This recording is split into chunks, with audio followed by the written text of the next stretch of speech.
আসসালামু আলাইকুম। বরাবরের মতো নতুন একটি ভিডিও নিয়ে হাজির হলাম। আশা করি সবাই ভালো আছেন। আজকে যে বিষয়টা নিয়ে কথা বলবো সেটা হচ্ছে কানাডা ভিসা নিয়ে কথা বলবো। যারা এই বিষয়ে জানতে চাচ্ছেন তারা অবশ্যই সাবস্ক্রাইব করবেন এবং শেয়ার করবেন, কারণ আপনার একটি শেয়ারে কিন্তু ইনফরমেশনগুলো আরেকজন জানতে পারবে। তো প্রথমেই যে বিষয়টা নিয়ে আমি কথা বলবো সেটা হচ্ছে কানাডা ভিসার কি কি কাগজপাতি আপনার দরকার হবে, এবং আমি লাস্টে যে কথাটা বলবো খুবই খুবই গুরুত্বপূর্ণ। আপনারা কিন্তু না টেনে অবশ্যই ভিডিওটি পুরো দেখবেন, ঠিক আছে? তো প্রথমেই আসি, আসলে আমাদের দেশের প্রেক্ষাপট এমন একটা হয়ে গেছে যে কানাডা যেতে মনে হয় 25-30 লাখ টাকা লাগে, এরকম একটা ব্যাপার স্যাপার হয়ে গেছে। আসলে কিন্তু তা না, কারণ আমরা কিন্তু মানে এম্বাসি ফেস করে দেখতেছি যে আসলে কানাডা যেতে খুবই অল্প কিছু টাকা হইলেই আপনাকে কিন্তু কানাডা পাড়ি দেওয়া যাবে, যদি আপনি নিজে কাগজগুলা রেডি করতে পারেন। আর আপনি যদি পেপারস রেডি করতে না পারেন, সেক্ষেত্রে আপনি জানেন না, শুনেন না, কিছুই বুঝেন না, সেক্ষেত্রে কিন্তু অনেক টাকা পয়সা আপনার চলে যেতে পারে। তো আপনি প্রথমে কি করবেন, আপনি একটা ট্রাভেল এজেন্সি অথবা যারা এক্সপার্ট আছে এই বিষয়ে, আপনি ইউটিউব ঘাটবেন। ইউটিউব ঘাটে দেখেন বিভিন্ন এক্সপার্টরা আপনি এই বিষয়ে কিন্তু কথা বলতেছে। যেরকম আমি অত এক্সপার্ট আমি বলবো না, তবে আমি কিন্তু কানাডার কাগজপত্র রেডি করি। তো তাদের সহযোগিতা যদি নেন, আপনি যদি শিক্ষিত হয়ে থাকেন, তাহলে কিন্তু আপনি নিজেই কাগজপত্রগুলো রেডি করতে পারবেন। তো আপনি কানাডা যাওয়ার জন্য প্রথমেই যে জিনিসগুলো দরকার হবে সেগুলো আমি বলে দিই।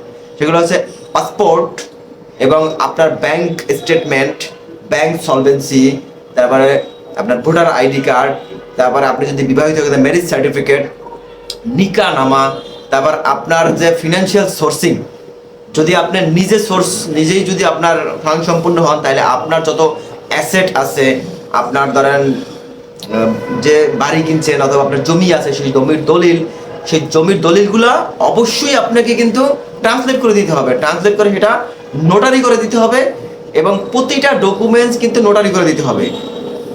সবচেয়ে ইম্পর্টেন্ট বিষয়টা কি জানেন, আপনার যে অ্যাসেট আছে, আপনার নিজের কথা বলতেছি, যাদের নিজের অ্যাসেট আছে তাদের এই অ্যাসেটগুলো একটা স্ট্যাম্প পেপারে, 300 টাকার স্ট্যাম্প পেপারে আপনার মিউটেশন করে দিতে হবে। যে আমার ধরেন ব্যাংকে আছে 1 কোটি টাকা, তো এই জিনিসটা 1 কোটি টাকা আপনি আবার ক্যাডে কনভার্ট করে দেবেন। আপনারা যদি কেউ না পারেন আমার কাছে বলবেন, আমি করে দেবো, ঠিক আছে? ক্যাডে কনভার্ট করে দেবেন। আপনার ধরেন অ্যাসেট আছে, আপনার ধরেন ঢাকা শহরে 5 শতক জমি আছে, জমির বর্তমান মূল্য এত টাকা, এবং ক্যাডে আপনার কানাডিয়ার যে ডলার, ঠিক আছে, ক্যাডে কনভার্ট করে ওই পাশে লিখে দিবেন, ঠিক আছে, যে এত টাকা আমার টাকা, এত ক্যাডে।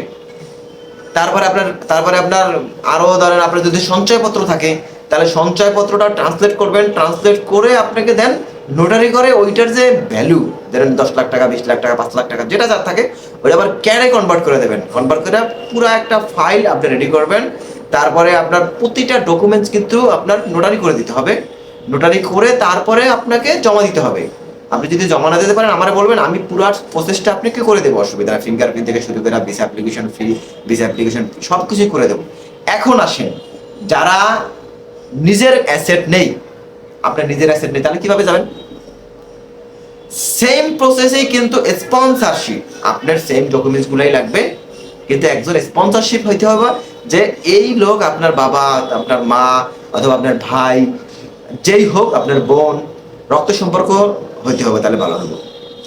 সে আপনাকে একটা স্ট্যাম্প পেপারে 300 টাকার সেটা ভ্যালুয়েশন করে তারপরে মিউটেশন করবে কি স্পন্সরশিপ হিসাবে, যে আমি অমুক, আমার ছেলে বা আমার অমুক অমুক অমুক অমুকরে আমি স্পন্সর করলাম, এই যে আমার জমি জমা সব, আমার টাকা পয়সা সব কিছু, তাকে আমি এটা স্পন্সর করলাম, যে ওখানে গিয়ে কোনো সমস্যা হবে না, এরকম একটা ডকুমেন্টস রেডি করে দিতে হবে, যে এরকম এনশিওরি করতে হবে, এবং তার নামে সব কিছু হতে হবে। টিনও তার নামে, ট্রেডও তার নামে, আপনার ভ্যাটও তার নামে, সব কিছু সেই ম্যানেজ করতেছে।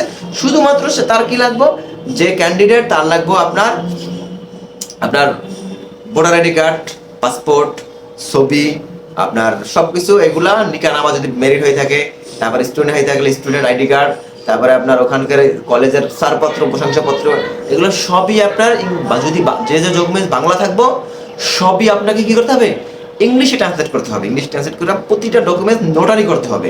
গভর্নমেন্ট কর্তৃক যারা অ্যাপ্রুভাল আছে তাদের মাধ্যমে আপনি নোটারি করতে হবে।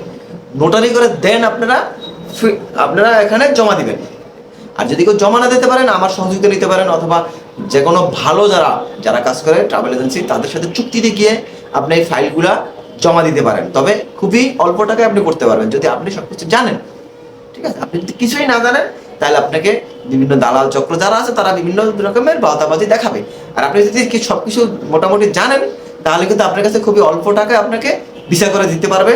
রেশিও এখন ভালো আছে, 2024 সালের রেশিও মোটামুটি ভালো আছে, যদিও 23 সালে কানাডা রেশিও অনেক ভালো ছিল, এখন একটু কম। তবু আপনি যদি সঠিক ডকুমেন্টস রেডি করতে পারেন তাহলে কিন্তু আপনার ভিসা পাওয়ার সম্ভাবনা অনেক বেশি বেড়ে যাবে। তো আজকের ভিডিও অনেক বেশি লম্বা করব না।